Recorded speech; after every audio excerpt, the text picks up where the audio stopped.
सुप्रभात छात्रों, मैं आपकी हिंदी की अध्यापिका आज आप सभी को कक्षा 6 का पाठ 8 पढ़ाने जा रही हूँ, जिसका नाम है आप भले तो जग भला। यह एक निबंध है। तो जैसा कि हम लोग जानते हैं कि अगर हमारा आचरण अच्छा हो तो हमें दूसरे भी अच्छे लगते हैं, हमें दूसरों की निंदा करने पर हमें हमारा आचरण रोकता है। इसलिए इस पाठ के माध्यम से आइए जानने कि इस पाठ का उद्देश्य क्या है। तो इस पाठ का सबसे पहला उद्देश्य है कि हमें अच्छे आचरण का महत्व समझना चाहिए। दूसरों की निंदा ना करके सबको प्रेमपूर्ण व्यवहार सिखाना चाहिए। दूसरों में दोष ढूंढने की जगह अपने दोष गलतियों में सुधार करने का प्रयास करने की सीख देना चाहिए। तो आइए हम लोग जानें कि इस पाठ के माध्यम से हमें कैसे बताया जा रहा है कि अगर हम भले हों तो जग भला हो।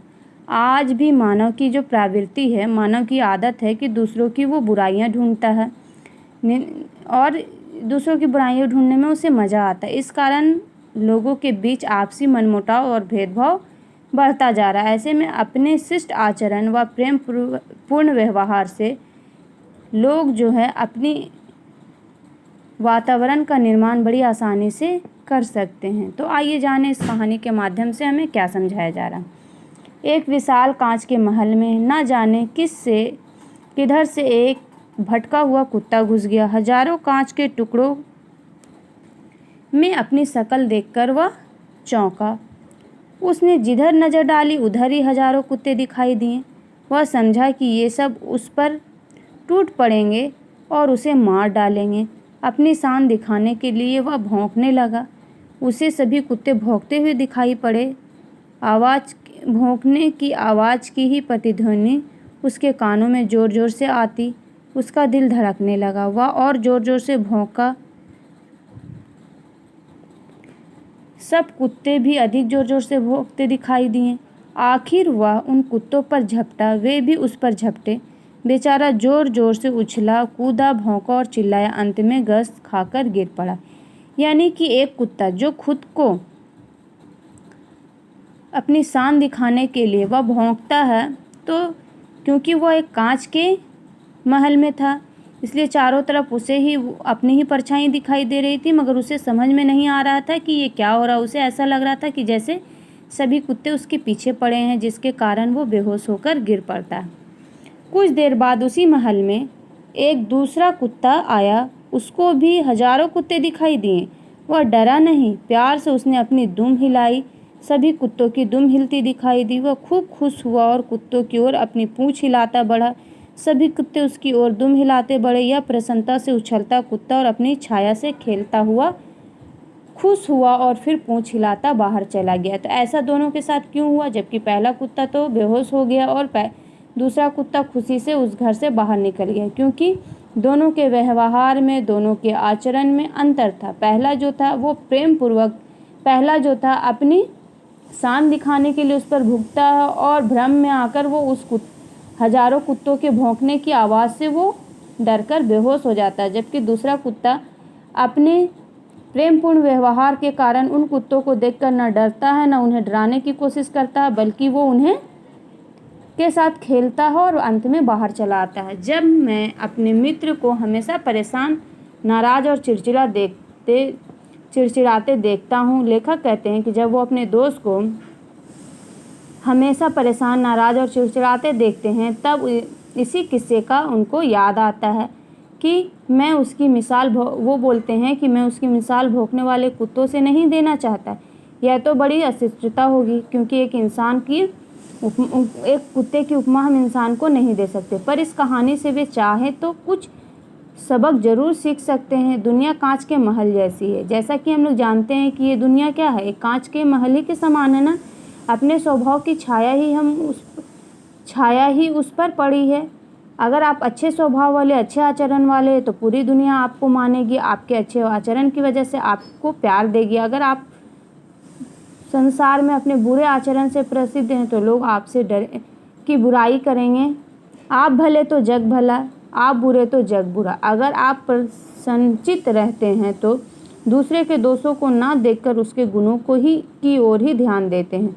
ऐसा बिल्कुल सही कहना है कि अगर आप खुद खुश मिजाज हैं और तो आपको लोगों में बुराई कम और लोगों में अच्छाई ज़्यादा दिखाई देगी।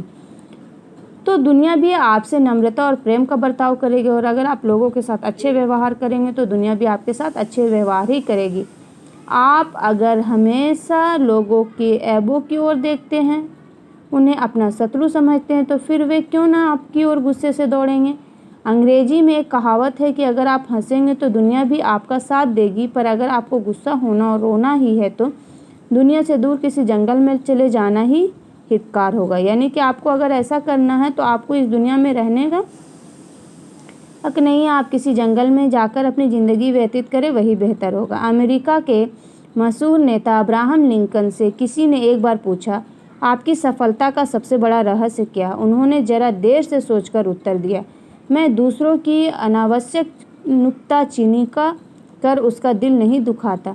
तो उन्होंने क्या जवाब दिया कि मैं दूसरों की, देखिए ये जो लाइन है बहुत ही महत्वपूर्ण लाइन है जो उन्होंने कहा कि मैं दूसरों की अनावश्यक नुक्ताचीनी, यानी जो ज़रूरत नहीं है उन बुराइयों को कुरेद कर मैं उन्हें दुखी नहीं करना चाहता, उनका दिल नहीं दुखाना चाहता।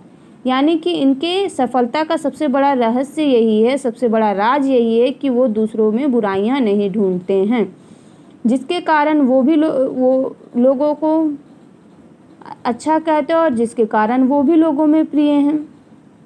मेरे मित्र की यही खास गलती है, वे दूसरों की दृष्टिकोण समझने की कोशिश नहीं करते। दूसरों के विचारों, कामों और भावनाओं की आलोचना करना ही अपना परम धर्म समझते हैं। उनका शायद यह ख्याल है कि ईश्वर ने उन्हें लोगों को सुधारने के लिए ही भेजा है, पर यह भूल जाते हैं कि शहद की एक बूंद ज़्यादा मक्खियों को आकर्षित करती है बजाय एक सेर जहर के। इस कथन के माध्यम से वो ये समझाना चाहते हैं कि एक बूंद अच्छाई की काफ़ी है लोगों को अपनी ओर आकर्षित करने के लिए, ना कि लाखों हजारों जहर विष के समान चीज़ों को देखकर लोग आकर्षित होते हैं। दुनिया में पूर्ण कौन है? हर एक में कुछ ना कुछ त्रुटियां हैं।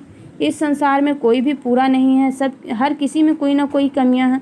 प्रत्येक व्यक्ति से गलतियां होती हैं, फिर एक दूसरे को सुधारने की कोशिश करना अनुचित ही समझना चाहिए। दूसरों को सीख देना तो बहुत आसान काम है, अपने ही आदर्शों पर स्वयं अमल करना कठिन है। अगर हम अपने को ही सुधारने का प्रयत्न करें और दूसरों के अवगुणों पर टीका टिप्पणी करना बंद कर दे तो हमारे मित्र जैसा हमारा हाल कभी नहीं होगा।